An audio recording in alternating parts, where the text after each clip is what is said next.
menggandeng atau mengundang dari Balai Besar, dari Kementerian PU untuk melihat nih sungai-sungai mana, sungai-sungai besar di Kabupaten Tangerang yang harus segera mengalami atau dilakukan normalisasi pengerukan begitu, sehingga masyarakat bisa tenang ya, bisa tenang ketika tiba waktunya musim hujan.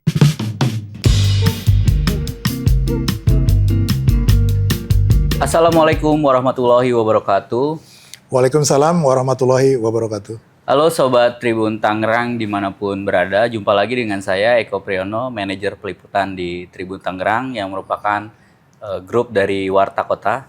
Kali ini saya sudah berada di ruangan Bapak Muhammad Amut, beliau merupakan Ketua DPRD Kabupaten Tangerang. Apa kabar? Alhamdulillah baik, kabar baik Mas Eko. Alhamdulillah. Pak, tapi kita akan mulai dengan yang agak kurang baik. Apa tuh kurang baik itu? Soal kemarin kan ada 4 korban jiwa karena kecelakaan yang melibatkan diduga karena jalanan rusak di Jalan Raya Pasar Kemis. Pasar Kemis ya. Yang mana itu merupakan kewenangan atau jalan yang ada di bawah kewenangan pemerintah Kabupaten Tangerang. Kabupaten Tangerang betul. Bapak melihatnya, kemudian sudah sejauh mana koordinasi dengan Pemkab untuk menyelesaikan persoalan tersebut, Pak? Baik, terima kasih Mas Eko. Pertama, kami dari DPRD tentu turut berduka cita, berbela-sungkawa ya atas terjadinya musibah korban jiwa di Jalan Raya Pasar Kemis, Kabupaten Tangerang, yang itu memang masih menjadi tanggung jawab pemerintah daerah Kabupaten Tangerang. Pas kejadian atau pas terjadi peristiwa di situ, ya kami dari pemerintah daerah sudah mengambil langkah cepat sebenarnya dengan melakukan perbaikan-perbaikan di ruas jalan di Pasar Kemis tentunya. Memang tidak waktu itu tidak atau belum secara keseluruhan, tapi terus kami lakukan dan kami dorong kepada pemerintah daerah. Karena biasanya di pemerintah daerah itu, khususnya di OPD terkait ya Mas Eko, kita punya anggaran pemeliharaan. Maka langkah cepat sudah dilakukan oleh pemerintah daerah ya, dinas terkait, dinas Bina Marga dalam hal ini sudah melakukan perbaikan dan sekarang sudah dilakukan perbaikan. Dan untuk perbaikan secara menyeluruh, sepertinya pemerintah daerah sedang melakukan proses ya, proses persiapan pelaksanaan tender atau lelang ya, yang akan secepatnya untuk melakukan perbaikan di Jalan Raya Pasar Kemis, Mas Eko. Saya kira itu yang yang terus kita lakukan di pemerintah daerah. Nah, terkait jalan rusak kemarin, Pak, persoalannya memang karena sudah usianya atau karena perbaikan jalan yang nggak sesuai spek sebelumnya, atau ada masalah di mana nih, Pak? Ya, tentu yang berwenang untuk menilai dan mengkaji penyebab kerusakan itu tentu harus yang ahli ya Mas Eko, dalam hal ini dinas terkait. Saya tidak berspekulasi terhadap hal itu, tetapi kami karena tugas kami pengawasan ya, kami concern saja di tugas kami, di tugas pokok kami melakukan pengawasan ketika ada keluhan, ada aspirasi dari masyarakat terkait kondisi Jalan Pasar Kemis. Kami tidak melihat penyebabnya apa, tetapi ini sudah terjadi kerusakan, maka langkah yang paling kami harapkan adalah sama seperti dengan harapan masyarakat, perbaikan secepatnya. Tentu dengan menjaga kualitas dan mutu ya, jangan sampai baru diperbaiki sudah rusak lagi. Tentunya itu harapan kami dan itulah yang kami lakukan gitu Mas Eko. Nah, Pak, gimana memastikan kalau nanti ada perbaikan itu sesuai speknya? Itu kan di DPRD kan sebagai pembuat undang-undang aturan ya. Pengawasan aturannya ya. Bersama Pak Bupati dan Wakil Bupati, gimana Pak? Iya, pemerintah daerah sebenarnya sudah menerapkan sistem yang ketat ya, karena apapun yang kita lakukan kegiatan ini kan harus dipertanggungjawabkan. Secara administratif tentu akan ada audit, akan ada pemeriksaan yang dilakukan oleh BPK. Sebelum dilakukan pemeriksaan atau audit oleh BPK, tentu ada audit dari internal kita, yaitu dari inspektorat. Nah, inspektorat itulah yang akan melakukan audit, melakukan pengawasan ekstra ketat kepada program-program pemerintah daerah yang dilakukan oleh pihak ketiga, dalam hal ini Mas Eko. Nah, ketika ada hal-hal yang kurang, tentu disitulah peran inspektorat dalam mengambil keputusan. Misal, nilai kegiatan tersebut rupiahnya sekian. Maka ketika hasil audit, hasil opnam dari pengawas dinas terkait, maka harus disesuaikan tuh pembayarannya sehingga kita tidak dirugikan dari kurangnya kualitas, kurangnya volume begitu. Ini sudah berjalan di pemerintah daerah, Mas Eko. Ini juga kami mengapresiasi ya sistem yang sudah begitu baik ya diperketat oleh Pemda terhadap program-program daerah ya, Mas Eko ya. Oke.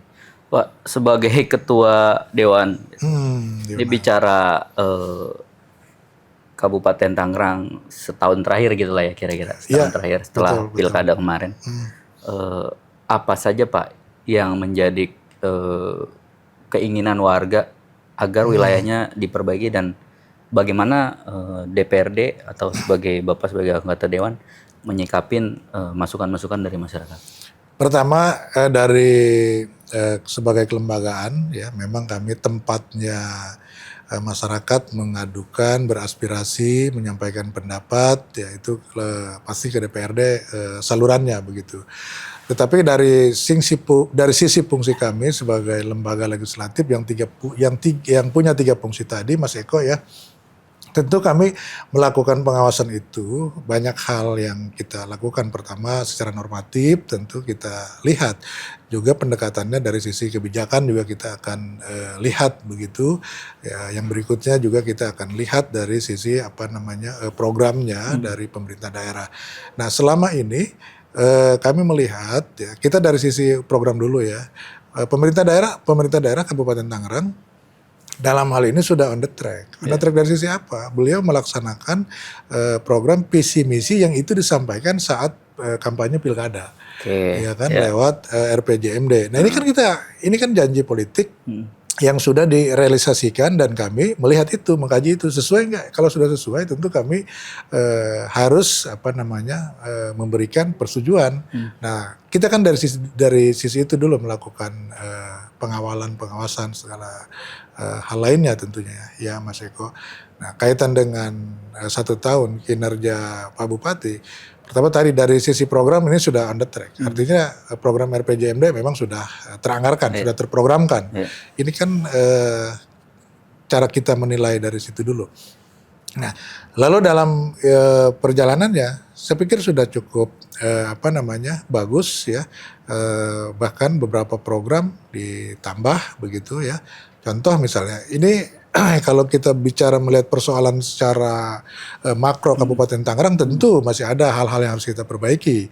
Tetapi kalau melihat dari visi misi program yang disampaikan saat pilkada, ini sudah tercover di APBD ya, soal pendidikan, soal kesehatan ya. Pendidikan misalnya, kita anggaran untuk pendidikan saja, Mas Eko, perlu diketahui oleh masyarakat kita, pemerintah daerah cukup besar menganggarkan pendidikan dari mandatori yang harus dilakukan, yaitu 20%. Kita sudah di atas itu, sudah 26% bahkan. Mandatorinya 20, tapi kita sudah 26% lebih anggaran untuk sektor pendidikan. Lalu untuk sektor kesehatan, di mana mandatory spendingnya cuma 10%. Kita sudah di atas 20%, ya, 24-25 lah kira-kira seperti itu. Itu anggaran yang kita alokasikan untuk 2 sektor mandatory spending yang diwajibkan oleh pemerintah pusat. Belum lagi program-program infrastruktur yang lainnya yang dilakukan oleh pemerintah daerah. Nah, kalau untuk memenuhi harapan masyarakat 100% di Kabupaten Tangerang, memang kami harus masih terus bekerja keras ya, karena harapan itu kan banyak dan berbeda begitu kan. Maka tentu dalam 1 tahun ini tergantung sebenarnya sudut pandang masyarakat ya kan. Kalau kami dari DPR yang dimandatkan untuk melakukan 3 fungsi tadi, kami melihat semua sudah on the track dengan program visi misi dan juga kebutuhan masyarakat begitu. Nah, kalau ada tadi kondisi jalan yang belum selesai, kami paham dan memahami betul karena semua harus berproses dan semua harus dianggarkan tentu itu, Mas Eko. Iya, siap. Ya kalau bicara jalan Pak memang ada kewenangannya ya Pak ya. Ada kewenangan ya, betul. Jadi jalan-jalan tuh ada yang punya Kabupaten, kabupaten, punya provinsi, punya nasional. nasional. Nah, itu yang perlu diketahuin gitu. Tapi mayoritas saya mungkin atau warga pemirsa ini ngelihatnya kalau ada jalan rusak di kabupaten, ini Pemkabnya. Iya, Kan gitu iya, Pak ya. iya, betul. Nah, kalau dari dapil Bapak sendiri, dapil 4 ya, Pak? Dapil 4 ya. Pondok Rajak, Pasar Kemis, Sindang Jaya. Ya, Sindang Jaya. Ketika turun lagi, ketika menyampaikan saya sudah jadi sekarang, Bapak turun lagi ke konstituen. Apa sih Pak persoalan utama yang mereka keluhkan? Kalau di Rajak mungkin soal pertumbuhan penduduknya ya. Yang cukup padat cepat ya di Rajak gitu. Karena daerah pemukiman Mas Eko gitu. Jadi saya kira hampir sama ya keinginan masyarakat itu, terutama infrastruktur ya,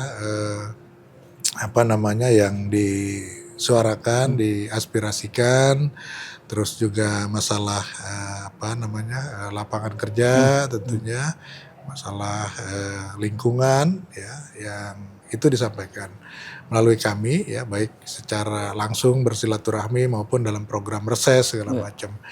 Ya kita tentu sebagai lembaga dan perwakilan dari masyarakat menampung semua itu, lalu kita sampaikan kepada pemerintah daerah. Karena pemerintah daerah itu dalam membangun itu, Mas Eko ya, banyak variabel yang harus diikuti ya. Baik saja tidak cukup di pemerintah daerah itu, tetapi juga harus benar secara regulasi. Oke. Ya, kan? Outputnya baik buat masyarakat, tapi kalau regulasinya salah, regulasinya ditabrak, ya nggak bisa APBD untuk menyentuh program tersebut. Atau bisa, tapi akan jadi masalah gitu kan. Karena itu, ketika ada hal-hal yang kami belum pahami, ya sekalipun kami di pemerintah daerah, kami harus konsultasi kepada Kementerian Dalam Negeri, ke Kementerian Keuangan. Ini boleh nggak kita lakukan? Karena dalam membangun itu kan ada kewenangan pusat, provinsi, dan daerah. Iya. Walaupun sesungguhnya yang terdampak adalah masyarakat kita. Contoh ini, misalnya ada jembatan yang putus, yang terdampak tentu masyarakat Kabupaten Tangerang, ekonomi mungkin jadi terganggu, ya kan, jalur lalu lintas terganggu. Keuangan kita mampu untuk membangun, tapi itu kewenangan pusat. Oke. Maka ketika kami akan membangun itu harus konsultasi ke sana. Nggak bisa, boleh. ayo langsung bangun gitu? Nggak bisa, walaupun itu wilayah kita yang terdampak masyarakat kita, tapi kita harus koordinasi karena ini menjadi kewenangan pusat, Mas Eko. Nah, ketika kita bangun, salah. Belum koordinasi ya? Belum. Bagaimana kalau ada masyarakat yang melaporkan kewenangan, kok kewenangan pusat diambil alih daerah, sementara tidak ada koordinasi. Nah, tentu kan pusat punya kajian, ya kan, kalau itu jembatan jangan sampai laju airnya terhambat karena ada jembatan, terus teknisnya, kekuatannya, ya kan, ini kan semua harus dikoordinasikan dengan kementerian. Supaya apa? Supaya keselamatan warganya juga terjamin. Kebutuhannya mendesak, betul, ya kan, daerah punya anggaran, betul ada anggarannya, tapi kewenangan yang harus kita juga perhatikan gitu. Tadi baik saja tidak cukup, tapi juga harus benar, ya kan, outputnya harus baik buat masyarakat. Caranya harus benar, ya kan, ya seperti mungkin perbaikan jalan, gitu kan. Kita berbeda cara penyelesaiannya dengan swasta. Swasta misalkan di sebuah developer jalannya rusak, cukup rapat sehari, cepat eksekusi, selesai. Kalau pemerintah daerah harus ada proses, ya kan. Harus ada proses yang harus dilalui. Gitu. Berarti itu makanya kenapa suka lama gitu. Kan kesannya masyarakat lama banget sih nih gitu tuh Pak. Ya salah satunya proses tadi, regulasi tadi. Maka administrasinya itu ya. Ketentuannya harus dilewati oleh pemerintah daerah, oleh dinas teknis ya Mas Eko ya. Tapi kalau misalnya ada harapan saya, misalnya kalau ada lubang segala macam, kita kan banyak pegawai gitu kan. Artinya termonitor lah. Wah ini mah cuma lubang. Iya kan, nah dinas kita, ya kan, kita bisa melakukan perbaikan. Kita punya alatnya, alat besarnya, punya mesin walesnya, gitu kan. Saya tidak tahu deh, kayaknya kita kan sudah tipe A Bina Marga kita. Artinya misalnya kalau lubang-lubang, Dinas Bina Marga bisa membuat hot mix sendiri, ya kan bisa langsung dilakukan perbaikan. Nah, kalau itu mungkin dari sisi regulasi tidak ada masalah. Tapi kalau misalnya perbaikannya panjang dan harus berproses, ya memang ada tahapan Mas Eko.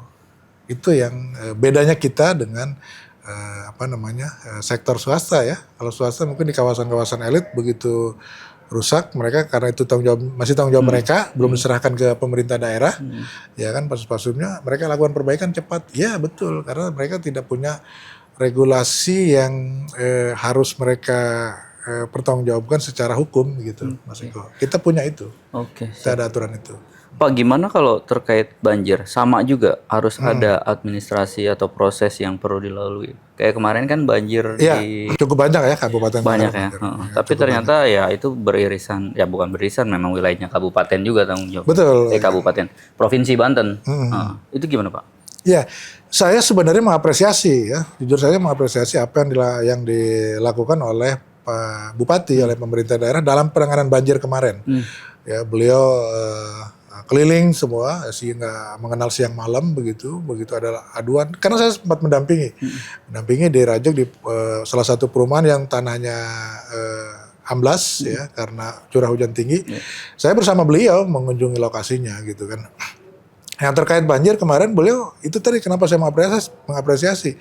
Beliau dalam penanganan itu komprehensif cara ininya ya. Jadi kemarin itu diundang juga, diajak juga dari Balai Besar ya, dari Kementerian PU. Ini kewenangan siapa, sehingga perencanaannya nanti ke depan bisa lebih baik. Ya, nah tentu langkah cepatnya dari kita terhadap korban banjir kan cukup terlihat ya. Pemerintah daerah begitu luar biasa memberikan bantuan logistik kepada masyarakat.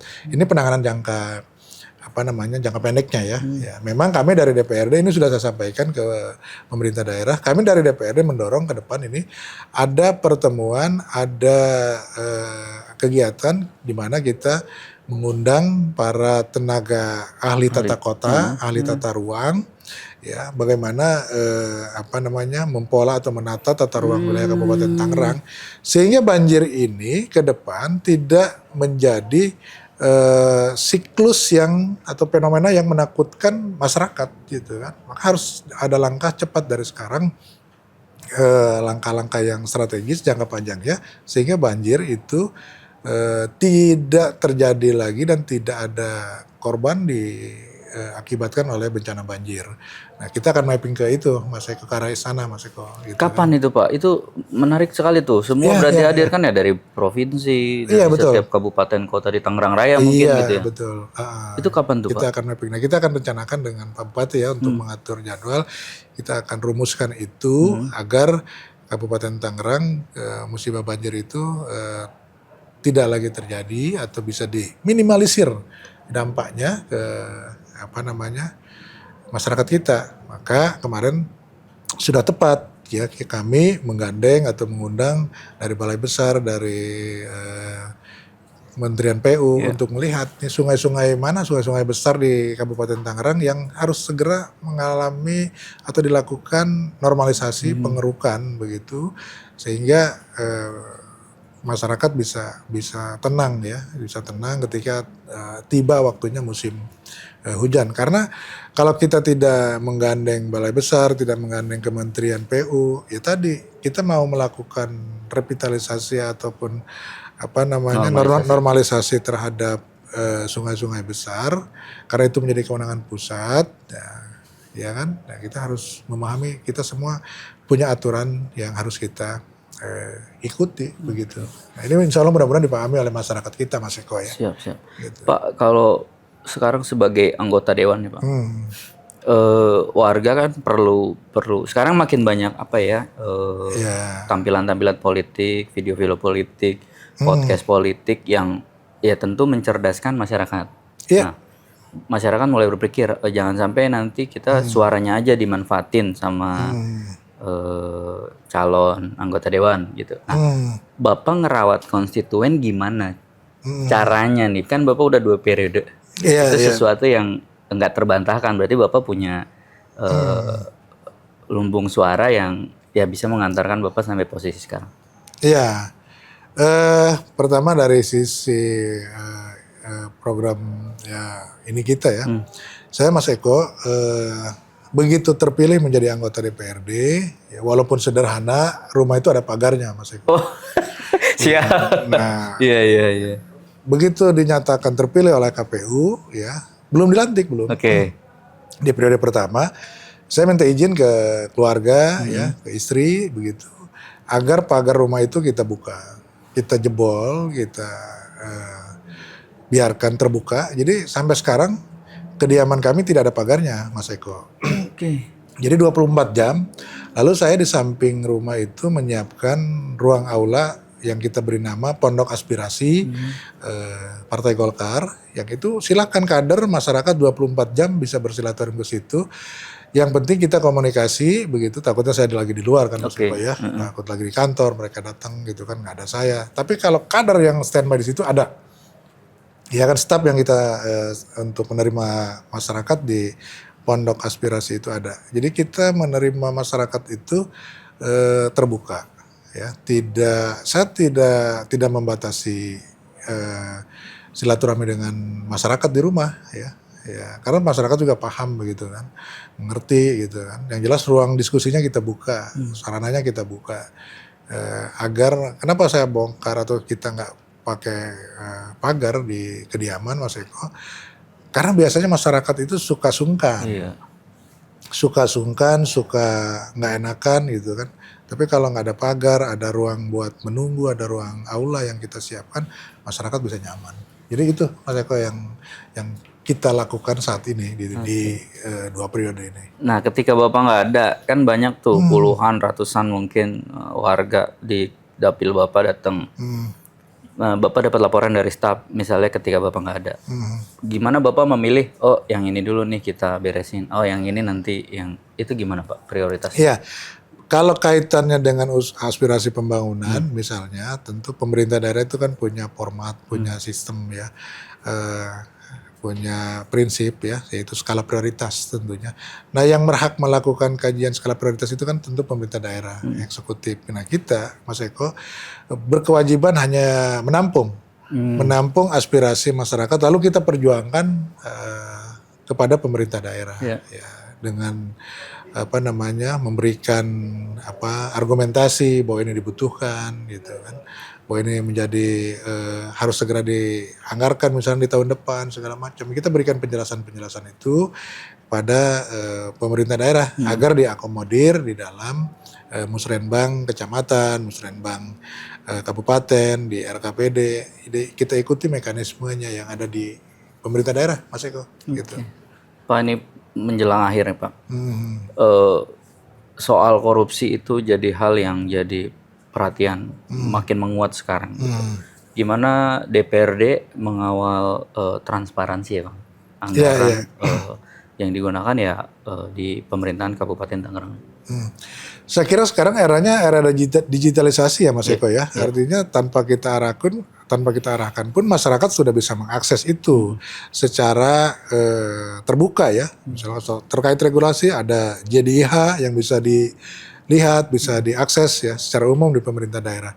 Tapi secara internal pun di DPRD ya, di DPRD Kabupaten Tangerang, saya membuat kesepakatan dengan pimpinan dan anggota, misal ya kan, karena kita ini kegiatan kita ini tentu dibiayai oleh APBD dan harus dipertanggungjawabkan secara administratif tentunya. Nah, salah satu yang kita lakukan misalnya untuk menghindari hal-hal yang tidak diinginkan ya Mas Eko, misalnya untuk transportasi bensin saja ya, ketika ada penugasan misalnya, kalau mau mengisi BBM itu harus pakai debit pembayarannya. Oh, oke. Untuk apa? Itu sebagai alat bukti kuat gitu kan kalau anggota melakukan kegiatan atau penugasan dari pimpinan begitu. Sehingga buktinya betul-betul kita berikan, karena semua kan sekarang harus ada bukti ya. Dan saya sudah tegaskan ke sekretariat, ke Bu Sekwan dalam hal ini, ketika ada kegiatan yang tidak bisa dibuktikan dengan bukti yang bisa dipertanggungjawabkan, itu tidak boleh ada pencairan Kemudian, ya. segala macam gitu kan. Jadi sudah ketat lah, sudah ketat Mas Eko. Alhamdulillah kita dalam rangka perbaikan di Kabupaten Tangerang. Gitu. Pak, boleh kasih pesan ke warga Kabupaten Tangerang supaya ya makin aktif ya mengawal pembangunan daerah, karena bagaimanapun masyarakat perlu merasakan dampak apa yang dilakukan pemerintahan.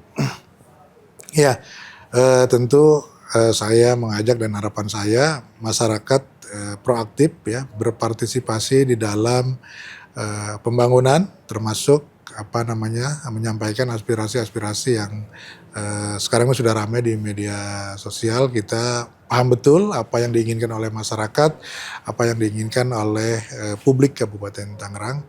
Tetapi di sini saya sampaikan, karena program yang kita laksanakan ini dibiayai oleh APBD, ya tentunya semua prosesnya harus dilalui, ya regulasinya harus dipenuhi begitu. Yang saya himbau, yuk kita bersama-sama mengawasi, memantau begitu kan. Sudah sejauh mana sih aspirasi ini, kita kawal bareng-bareng. Insya Allah pemerintah daerah ya pasti ya, saya katakan di sini Mas Eko, pemerintah daerah itu pasti ya bagaimana ingin memberikan yang terbaik untuk masyarakatnya. Itu udah pasti. Ya, udah pasti ingin memberikan yang terbaik untuk masyarakatnya. Dari mana kita mengetahui itu? Dari program RPJMD yang dibuat oleh Pak Bupati, dari program-program yang dibuat oleh para OPD, semua dalam rangka untuk kepentingan masyarakat.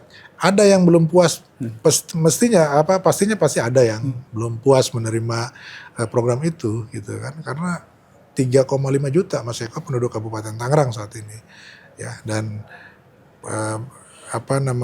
tahapan pembangunan itu kan berproses setiap tahun gitu kan, dan harus melalui perencanaan, ya kan, harus melalui tahapan gitu Mas Eko. Oke, siap.